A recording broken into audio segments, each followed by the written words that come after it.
buenos días, muchas gracias nuevamente por como sábado a sábado permitirnos entrar en sus hogares, y también como sábado a sábado agradecemos a California Medios por el espacio televisivo y a Rubén Amavisca que siempre nos apoya atrás en controles. Buenos días, don Emilio, buenos días, profe. Buenos días, ¿Qué tal aquí? Profe. Pues, listos para terminar abril. Como cada 8 días, ¿verdad? Así ya nos echamos otro mes más. Así es, ya mañana, Día del Niño, pues habrá que hacer pachangas infantiles. Y ya el lunes, 1 de mayo, Día del Trabajo. Pues bueno, creo que ahora ya, no sé si se den los desfiles, creo que ya no tiene tanta fuerza la parte sindical y laboral como en aquellos años, ¿no? No sé si vaya a haber desfile o no, pero bueno, a todos los que laboramos, trabajamos, sindicalizados, y no, pues una felicitación y que aprovechen su día de descanso el día de mañana, del día lunes, perdón, primero de mayo. Lo que se me hace interesante en todo esto es que, bueno, independiente de lo que tú sabes, fuera de lo que estás comentando, no se les hace que pues ya vamos a cumplir 5 años. Así es, hay como no queriendo la cosa. Cámaras y digo yo, bueno, pues qué tanto hemos dicho y cuánto nos falta por decir. Hay que lanzar una convocatoria aprovechando las redes sociales para que los que nos ven, a ver si no es contraproducente, a lo mejor si resulta que nos quitan el programa por falta de rating. Los que nos soliciten que el California Medios nos dé una placa de reconocimiento por 5 años al aire. Sábado a sábado. Ya con que nos...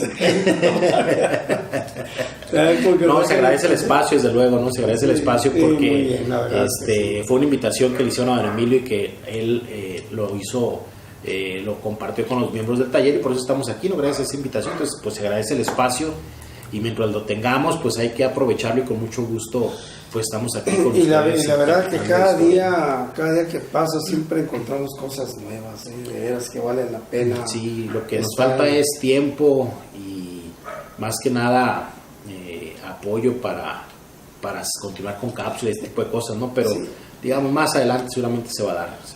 Fíjense que precisamente ahora en estos días que me tocó investigar un poquito de una colonia que se va a publicar, y tal vez es lo que lo alcancemos a compartir este día, nos damos cuenta qué importancia tiene el asentamiento de una colonia, de veras, cómo inician, quiénes quedan en esa colonia, de veras.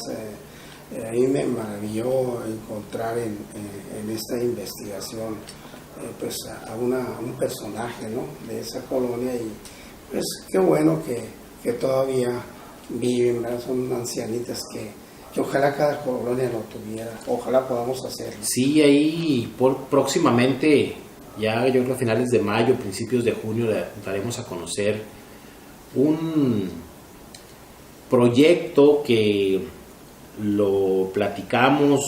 Tengo que reconocer que no es idea mía, es idea de unos alumnos de historia que me tocó compartir con ellos el miércoles pasado una conferencia, y platicando con ellos surgió ahí un proyecto muy interesante que justamente va a embonar ahí donde dice don Emilio, con estas personas que están en las colonias, y no solamente las del centro, sino todas las colonias a la periferia. Entonces, pues creo que ojalá lo logremos cuajar bien para echarlo a andar como programa piloto en junio, julio, lo que es el periodo de verano de vacaciones, para pues avanzar un poquito, pensando en algo más amplio y pues ambicioso, es la palabra, que se estará culminando en el 2019. Entonces es un proceso largo, pero bueno, ya les daremos a conocer la idea de qué se trata cuando sea el momento, empezando junio, tal vez las primeras semanas de junio, que creo que va a ser enriquecedor para el programa, enriquecedor para la historia de Tecate, y pues también digamos que en pro o en apoyo a esta idea que tenemos de impulsar el archivo histórico municipal. Así es. Entonces, como que queremos que embone todo. Entonces, bueno, ya en su momento lo explicaremos más a profundidad. No lo explico ahorita por tiempo, y dos, porque todavía no está la idea general. Todavía falta resolver muchos asuntos de cómo se van a hacer, y ya lo platicaremos cuando esté bien afinado, ¿no? Pero bueno, dicho esto, pasamos el programa de ahora hablaremos no con las efemérides con el profe, daremos a conocer, hay una muy buena noticia que nos dieron a conocer esta semana, y después pasaremos a hablar sobre el fraccionamiento San Fernando, de aquí de Colonia San Fernando, de aquí de Tecate, ¿no? Justamente lo comentaba don Emilio, los orígenes, cómo inicia, etcétera, etcétera. Entonces, pues bueno, profe, le pasamos el micrófono para que nos empiece a hablar de algunas de las efemérides de la primera semana de mayo. Sí, muy interesantes. Fíjense que don Benito Juárez, siendo presidente de la República, nombró como jefe político de acá de Distrito Norte, Partido Norte más bien en esa época, mandó a don José Matías Moreno. Él llegó aquí y pues la verdad no conocía y empezó a investigar y se dio cuenta de cómo estaba la situación y mandó una relación que le tituló Relación Estadística de los Pueblos, Exmisiones y Ranchos del Partido Norte de la Frontera de la Baja California. Fíjense qué datos tan interesantes rinde él. Hay referencias documentales de que todavía en los inicios de la década anterior, concretamente en 1861, en todo lo que es el actual estado de Baja California, la población se reducía a menos de 200 blancos y mestizos.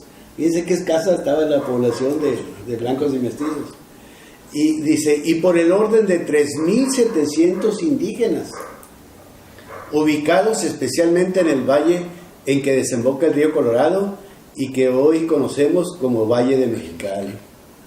Pero eran muchos, ¿no?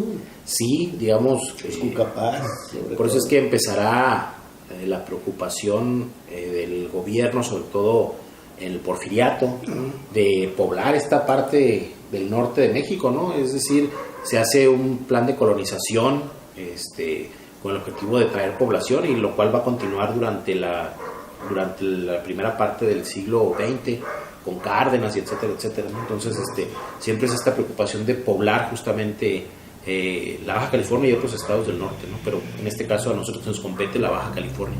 Así es. Y en el libro que escribió Viviana Santiago, La gente al pie del Cuchumá, en la página 456, dice que el 1 de mayo de 1879, Francisco Valenzuela solicita la patria potestad del hijo que tuvo con la indígena Calistra Miscuich. ¿Es don Francisco Valenzuela el minero? Sí, el bisabuelo de don Francisco Valenzuela. Así es, Francisco Valenzuela. Onda. Nacido en Uri, Sonora. Sí, Sonora. Nuri. Ah, Nuri. Nuri, Sonora. Oh. Muy bien. Es un pueblo que casi colinda con el estado de Chihuahua. Hasta allá. Y fíjese que la profesora Josefina Rendón Parra escribió un libro pequeño que se llama Apuntes Históricos de Tijuana, pero ahí menciona, más bien hace alusión a cuando los flores magonistas. Bien, fíjese lo que lo que dice en la página 39. La partida de filibusteros al mando de Jack B. Mosby se desprendió de Mexicali con destino a Tecate el 1 de mayo. O sea, salieron. Pero luego en la página 40 dice, el día 1 de mayo volvieron los filibusteros a tomar el pueblo de Tecate, siendo de lamentarse que la jefatura de armas careciera de elementos con que combatirlos, dado que los escasos de que disponía no eran suficientes ni para la defensa del pueblo. Así es.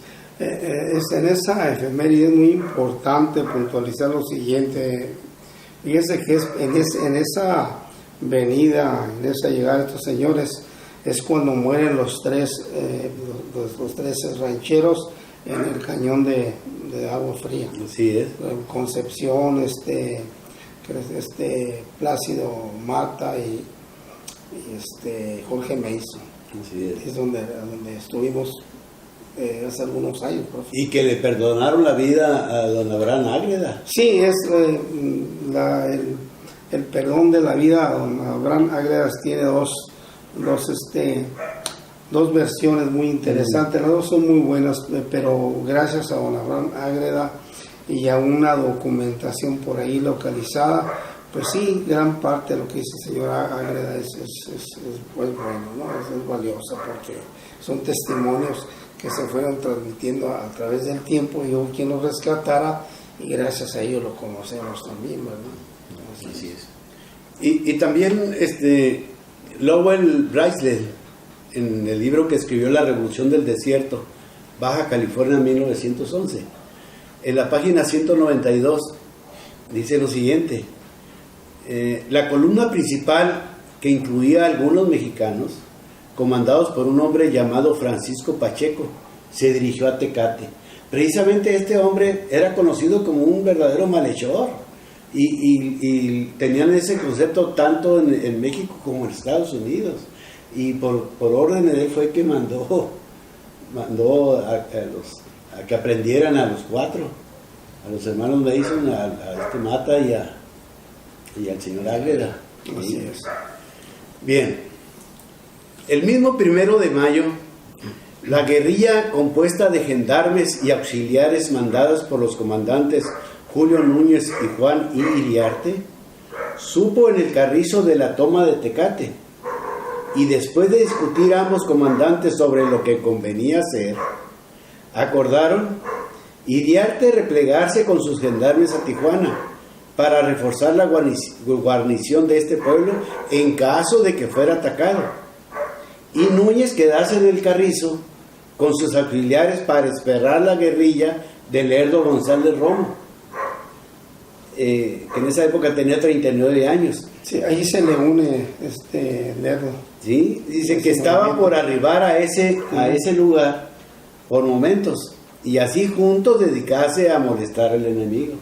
Esto también lo escribe la profesora Josefina Rendón Parra, en la página 40. Y luego dice: ese mismo día 1, el comandante Julio Núñez con su gente se dirigió a la puerta, entrada de Tecate, donde obtuvo datos interesantes, regresándose enseguida al carrizo a esperar la llegada de Lerdo González Romo. O sea, como vino a ver cómo estaba la situación, ¿no? Como de reconocimiento. Así, fíjense, otra del 1 de mayo. En sus señalamientos públicos, Carl R. Rice Price, ¿se acuerdan? También fue uno de los extranjeros que vinieron. Dice: se constriñó a sus propios procedimientos de ocupación y consiguió inducir a la prensa norteamericana a subrayar, si bien tardíamente, que bajo las circunstancias de entonces, los ranchos de Mexicali eran la única fuente de comida y suministros disponibles para los liberales. Pues algo tenían que comer y pues no tenían fondos. Así que llegaban a los ranchos y los saqueaban. Sí, decía, pues algo pues tenemos que sí. Era parte también de estos movimientos de revolucionarios, ¿no? También, movimientos de guerra, digamos, con así las es, asegúnes. Pues no piden permiso, llegan y se abastecen con lo que hay. Bueno, hablando de la revolución, yo he leído algo al respecto. Yo recuerdo que los datos que he encontrado cuando analizando unos revolucionarios de esa época, ¿verdad? Había un personaje que enviaba un emisor, al pueblo, que les dieran, ¿no? Que les prepararan alimentos, ¿no? Porque lo ocupaban, y cuando se negaban, entonces entraban a saquear, y eso fue sucedido en varios estados de la República. Sí. Otros eran más arbitrarios, llegaban a... Pues yo creo que la mayoría eran más arbitrarios, eran los menos, quizás los que sondeaban el terreno y veían de qué lado estaba el pueblo, ¿no? Así es. Pero seguramente que la mayoría pues llegaba y arrasaban sin pedir hay permiso, casos, ¿no? muy interesantes que a mí me dio mucho la atención. Inclusive hay versos, unos corridos muy bonitos al respecto, ¿verdad? Me refiero al estado de Michoacán y Zacatecas, ¿no? Así es. Aquí hay otros datos interesantes. Adelante, profe. Catalina Velázquez Morales, ella escribió sobre los chinos. En el libro que dice Los inmigrantes chinos en Baja California, 1920-1937. En la página 275 dice: el gobernador Abelardo L. Rodríguez, de 35 años en esa época, decidió intervenir y el 1 de mayo de 1924 expidió una circular en que hizo una excitativa a los patrones para que utilizaran por lo menos 50% de trabajadores mexicanos. O sea que los explotaban a los chinos, pues les pagaban cualquier cosa, por eso preferían contratar chinos. Sí, digo, recordemos que los chinos, ya estaban llegando a Baja California, pero tuvo mayor auge cuando fueron expulsados de Sonora, ¿no? Entonces empiezan a llegar y claro, empiezan a tomar puestos de trabajo y sobre todo se fueron mucho al Valle de Mexicali al cultivo y a la siembra de algodón, básicamente, ¿no? Pero sí se les explotaba. Igual después, pues ellos eran los que tenían las tierras y las arrendaban o las hacían productivas, ¿no? Pero en otras partes de Baja California, pues no digo en Mexicali porque se dedicaban a la siembra y al cultivo, pero en otras partes de Baja California pasó así. Entonces, recuerdo también que ya para los 20 también se les reprime la entrada al estado, ¿no? Bueno, a Baja California en este caso, ¿no? Se les limita precisamente porque los Estados Unidos pues veían que Baja California era un acceso para que se fuera hacia Estados Unidos. Así es. No, y luego también nos explotaban mucho en el tendido de las vías del ferrocarril. Tuvieron mucho que ver los chinos. Sí. Fíjese, esta me causa admiración. Don Gabriel Trujillo Muñoz, ya ven que ha escrito muchos libros él sobre la Baja California, sí. sobre sus gentes, etcétera. En el libro que escribió La otra historia de Baja California, en la página 202, dice: el fundador de sindicatos de trabajadores en Tijuana y mejor conocido entre sus camaradas como Boca Brava, Francisco M. Rodríguez, dice él: conste que del general Abelardo L. Rodríguez nunca recibí persecución alguna, a pesar de que lo llegué a insultar públicamente, a decirle en un discurso atrevido de un 1 de mayo de 1927 que debía ser fusilado por la espalda por antimexicano, que había llegado a Baja California con la mochila de soldado al brazo y ya tenía $31 millones en el First National Bank. Que pase el dato. De veras que sí era bravo usted. Sí. Así que quién sabe quién sería su fuente, pero sí, estaba pesado el amigo. Bueno, ya para terminar. En el libro de Blaisdell, en la página 279 dice: ya muerto Ricardo Flores Magón, al fin fue recompensado el 1 de mayo de 1945. Sus restos fueron enterrados en la rotonda de hombres ilustres de la Ciudad de México. ¿Verdad? Después de que fue vilipendiado. Sí. No, y usted va a la Cámara de Senadores, creo, y ahí está con letras de oro, ¿no? Bueno, es parte de la historia, ¿no? Así es como se hace a final de cuentas. Aquí tenemos una de un vecino de nosotros. Eliseo Charro Gómez, de 46 años en esa época, vivió un tiempo en Mexicali, años antes de su última corrida en Nogales, el 1 de mayo de 1977. Yo creo que ahí fue cuando se cortó, ¿no? la coleta, ¿cómo le dices? Así es. El 1 de mayo del 77 fue su última corrida en Nogales, Sonora.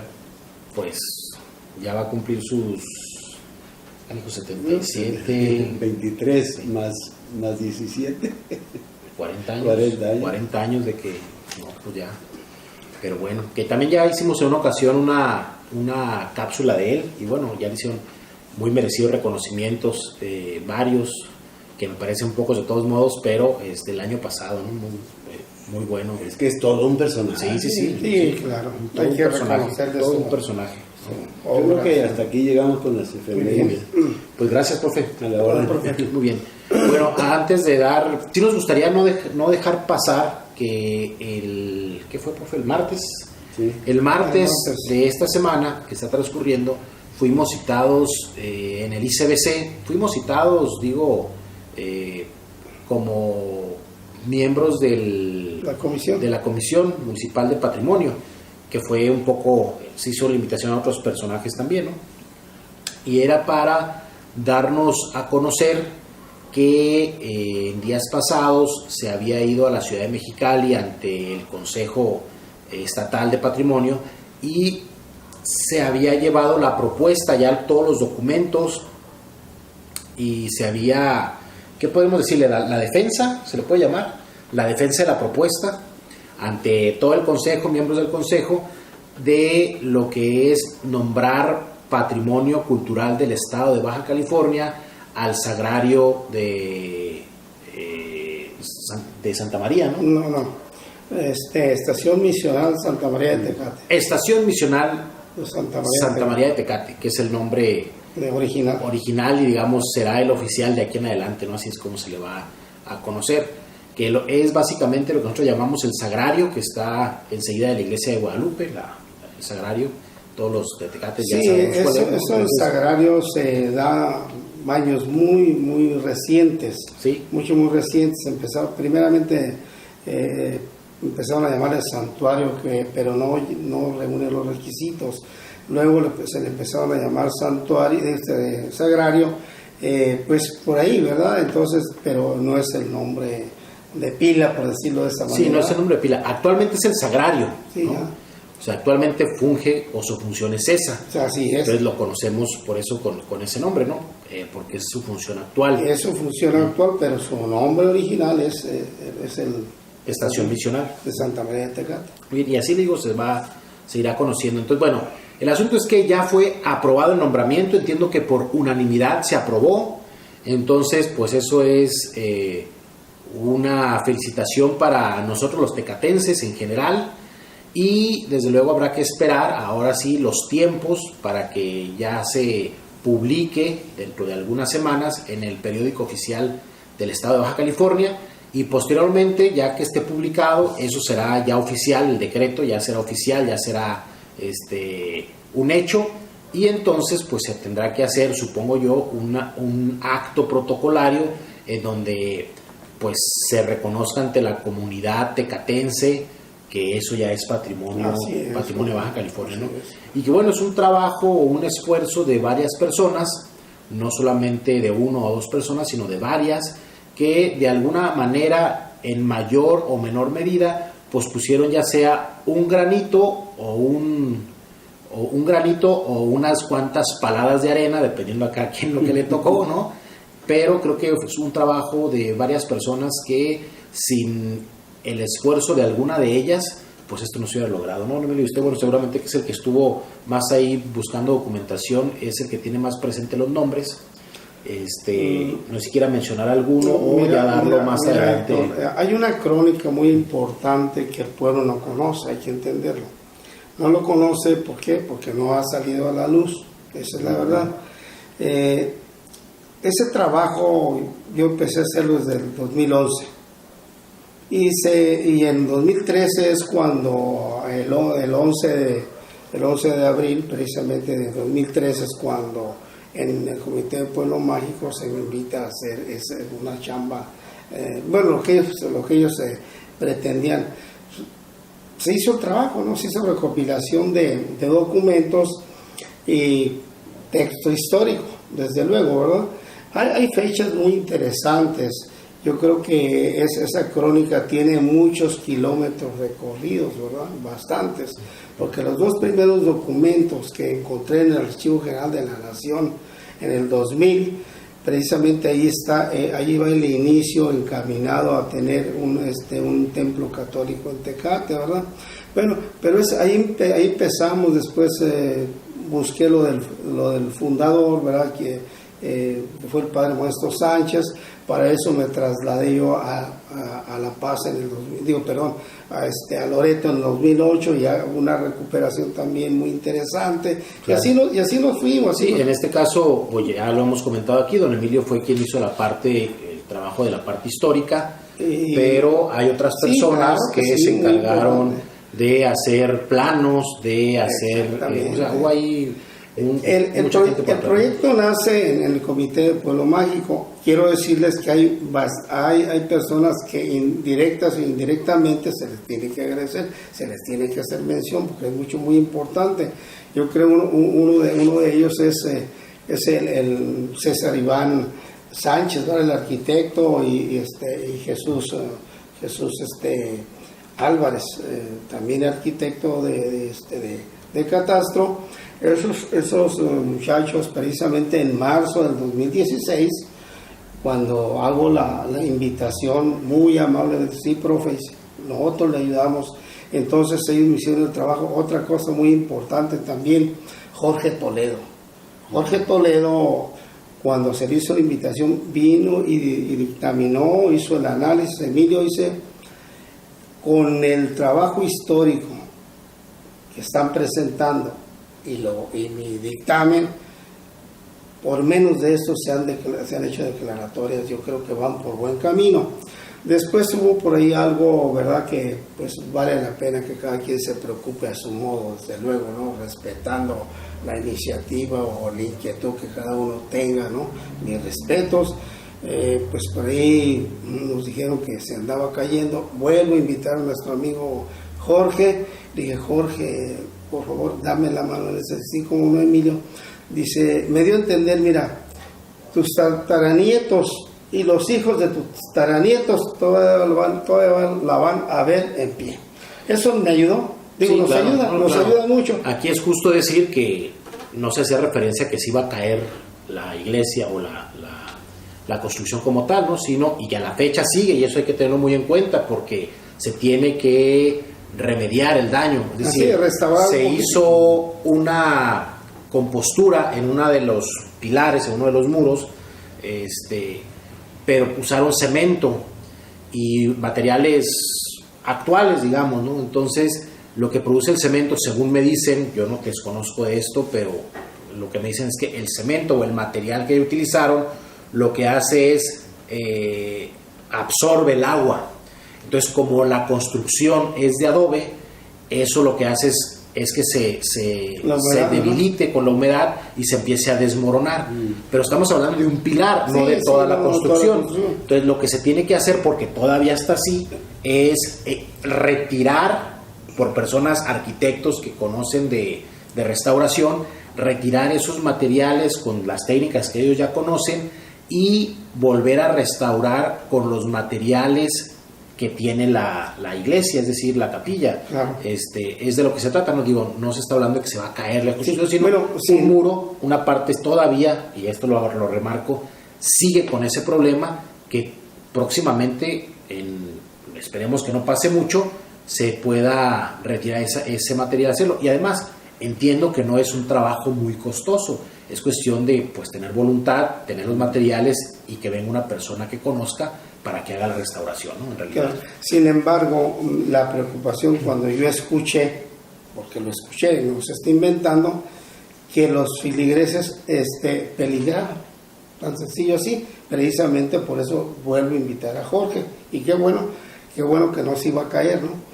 Precisamente por eso hice la invitación. Pero aquí no se trata ya de eso, sino que más bien hay que darles el lugar a quien merece en un momento dado por su participación. Hay que ver que fueron tres administraciones.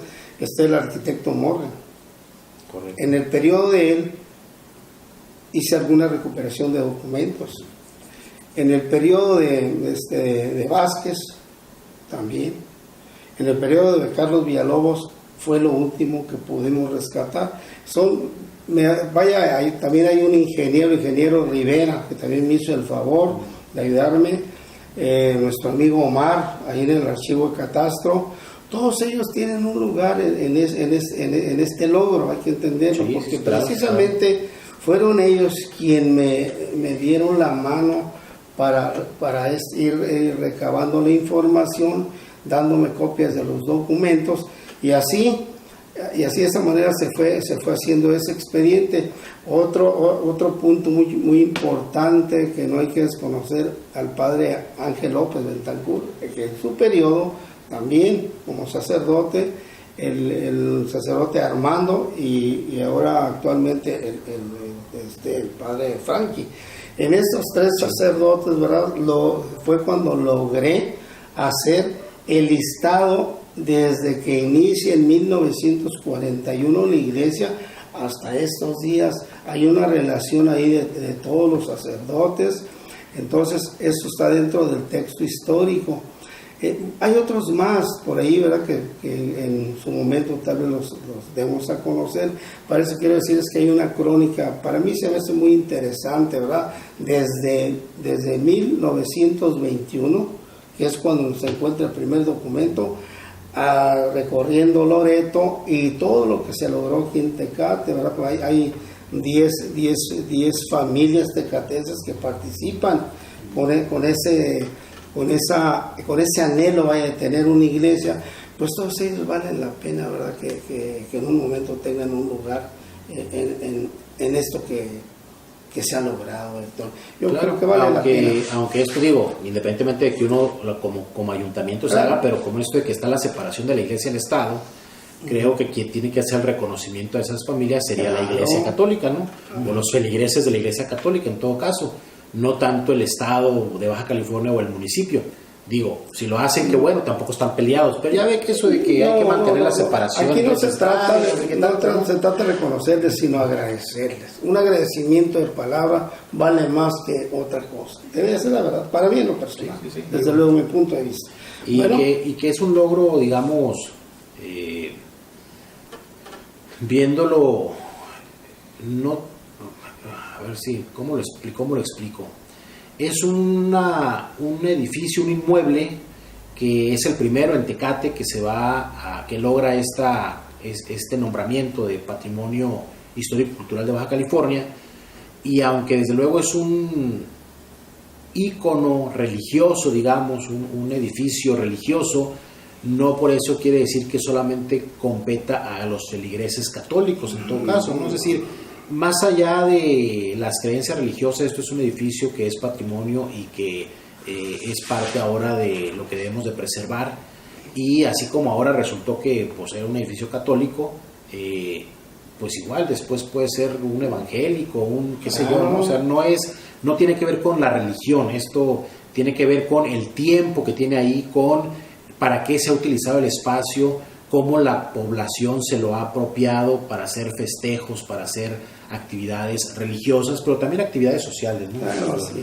Entonces, como desde luego la romería, ¿no? Que de ahí va a partir, pero entonces, pues una felicitación a los tecatenses porque ya tenemos nuestro primer inmueble declarado, ya aprobado, hace falta la declaratoria, y desde luego un agradecimiento a todos aquellos que de una u otra manera aportaron su granito de arena, o insisto, o sus palabras también, ¿no?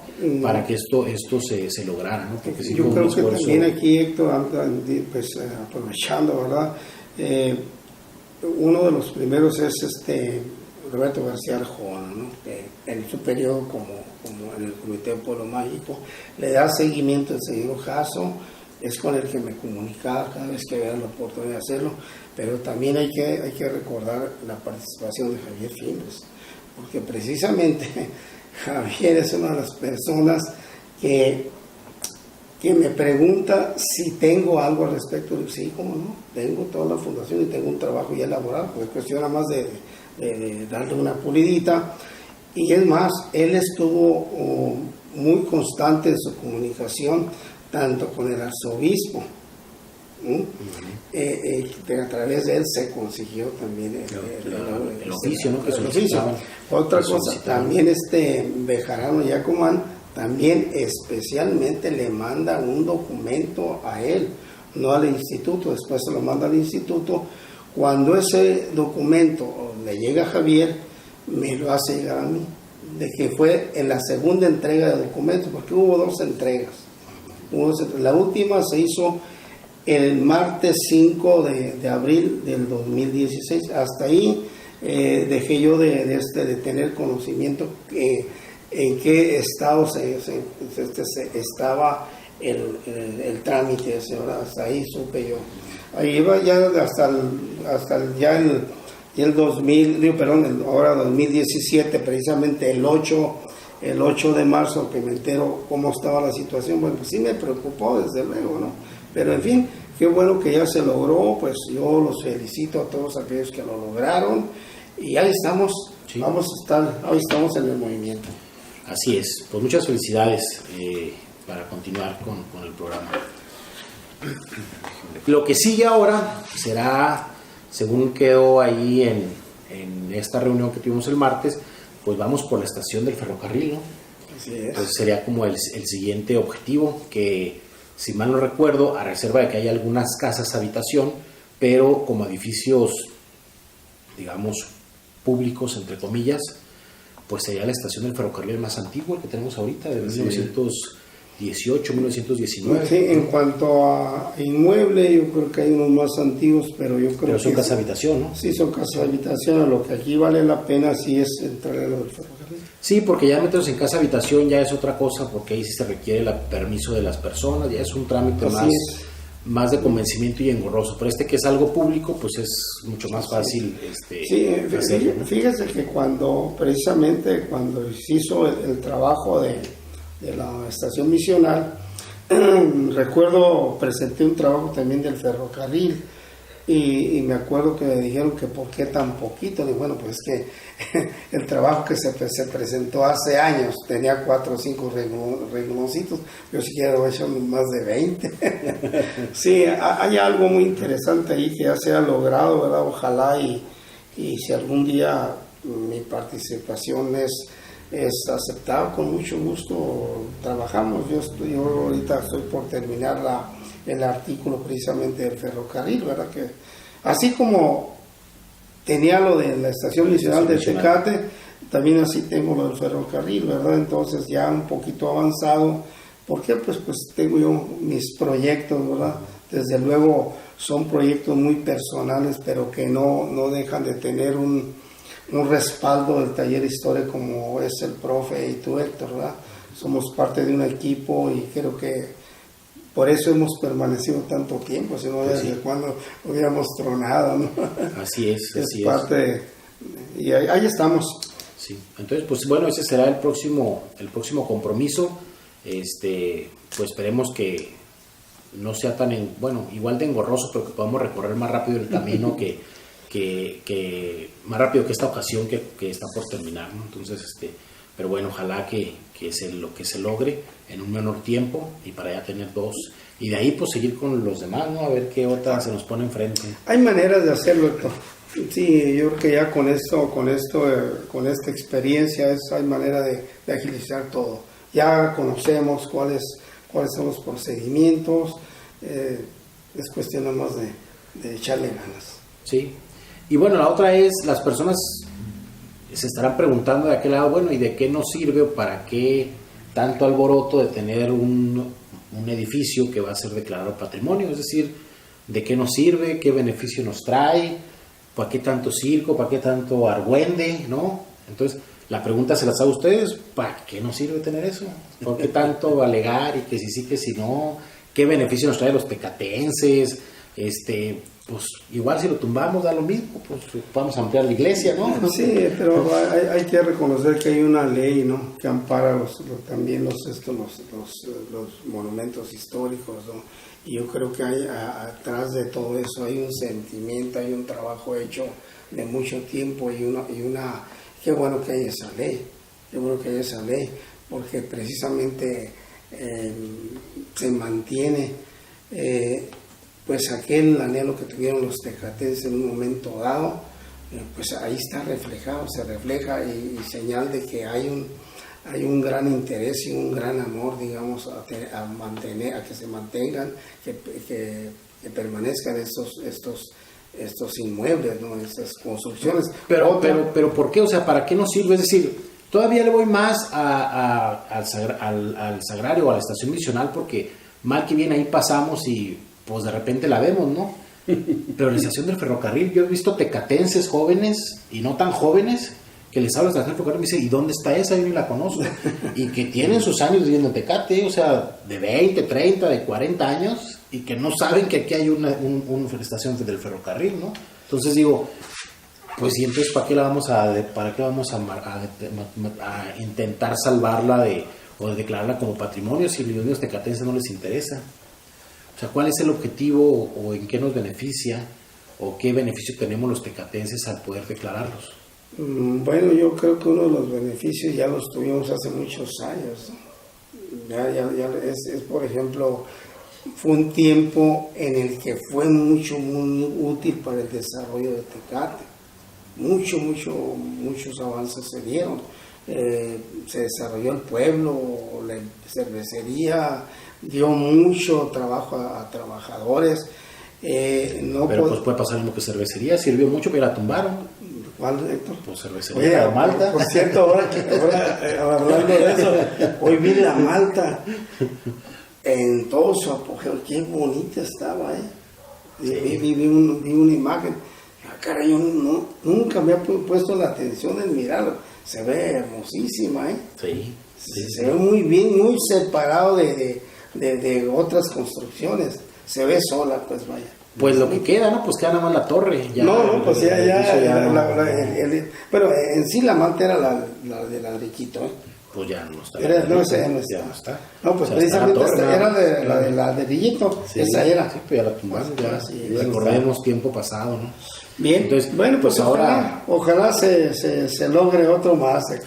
Pues ojalá, y yo creo que justamente el mantener estos edificios no es que nos vaya a traer un beneficio, al menos no lo esperamos así, que vayan a venir un montón de turistas nomás a ver a la capilla, o sea, no, en realidad no, el chiste es que son edificios que han permanecido y que hayan sucedido cosas importantes para la comunidad. Así es. Entonces, el preservarlos y el mantenerlos es justamente para preservar esta memoria, ¿no? Pero, desde luego que el edificio por sí mismo, pues no nos dice nada. El chiste es cómo lo recreamos, qué contamos con este edificio, cómo lo vestimos para que nos haga recordar para qué se utilizó, qué auge trajo a la comunidad, en qué momento representó un punto de reunión, un punto de desarrollo, etcétera, etcétera. Entonces, no es solamente declararlo por declararlo, sino que, bueno, a partir de ahí es cómo lo vamos a vestir,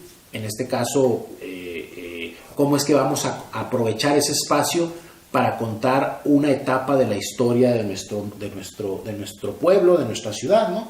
Y no quiere decir que se la vayamos a quitar a la iglesia y que todo lo vamos a hacer en un museo. No, eso no puede pasar. Es decir, eso seguirá siendo parte de la iglesia y la iglesia lo destinará para lo que ella decida, ¿no? El asunto es nosotros, quienes nos gusta la historia, quienes nos dedicamos a la divulgación de la historia, vamos a apoyarnos en ese edificio para contar la historia de lo que sucedió o parte de nuestra historia, de lo que ha pasado en ese espacio.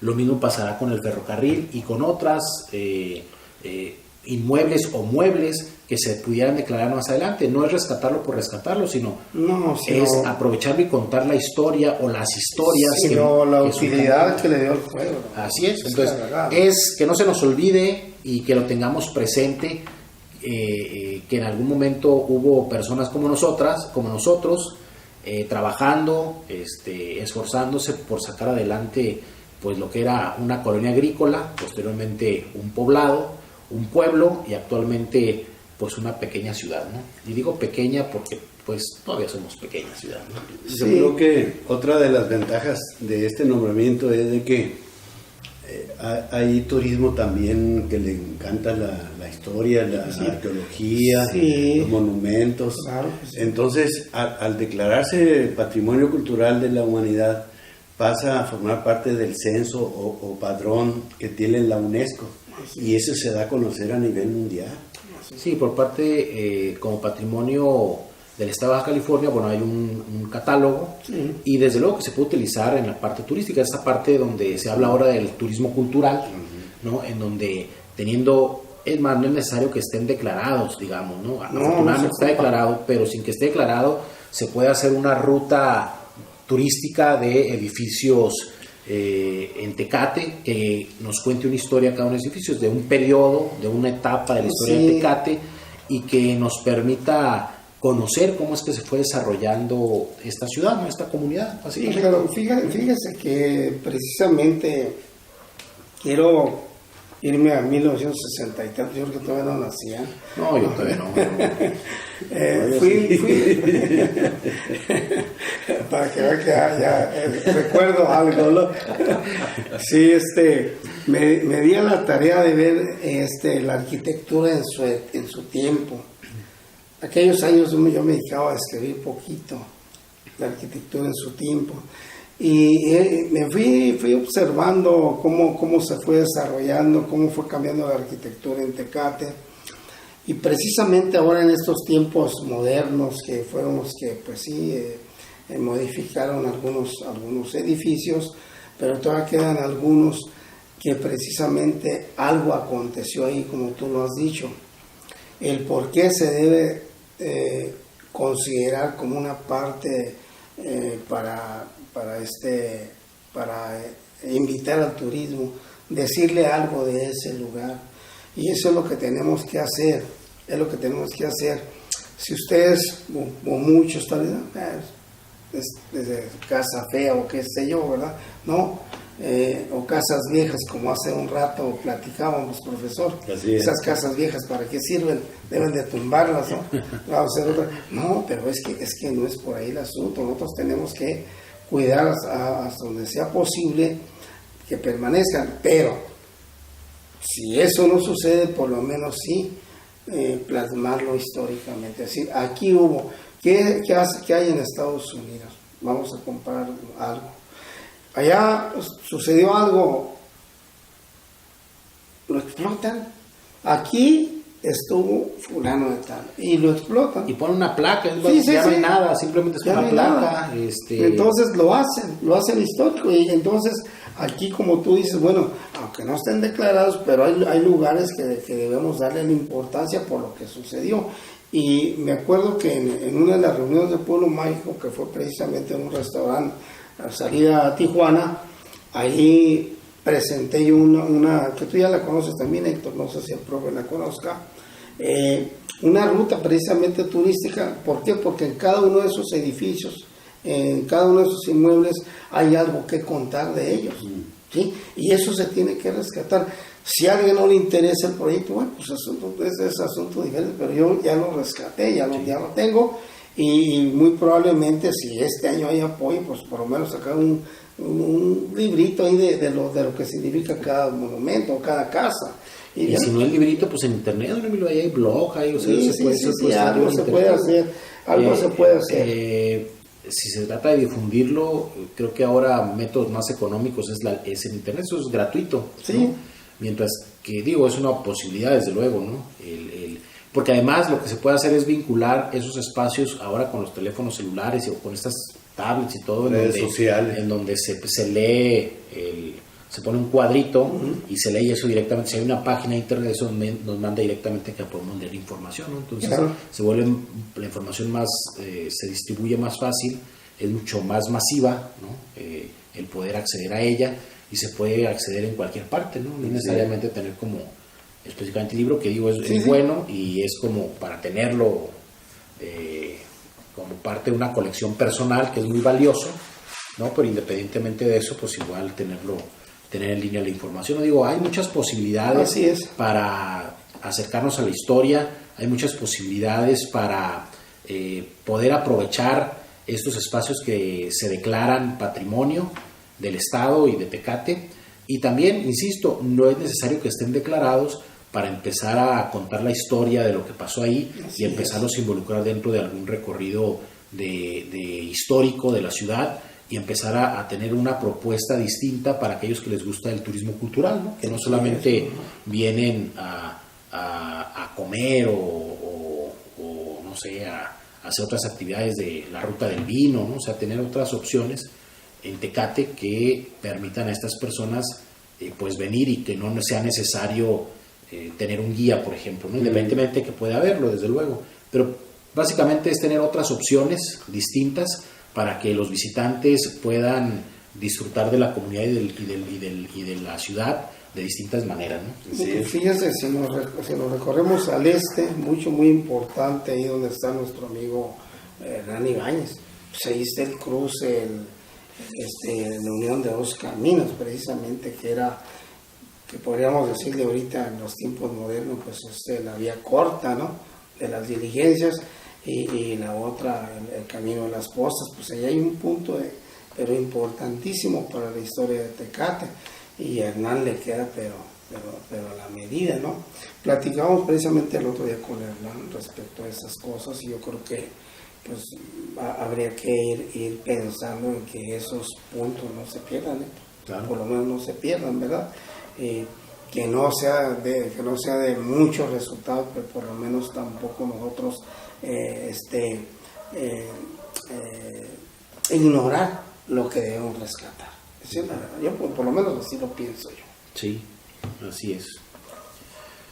Pues bueno, el tiempo se nos termina. Esperamos, nos quedó pendiente ahí hablar sobre el fraccionamiento San Fernando. Se los debemos para la próxima semana, pero no quisimos dejar pasar este acontecimiento tan importante para nosotros, que nos gusta esto de la historia y desde luego para la comunidad, porque es un logro importante para la comunidad. No lo quisimos dejar pasar, hablamos de eso ahora y ya la próxima semana retomaremos el tema del fraccionamiento San Fernando, ¿no?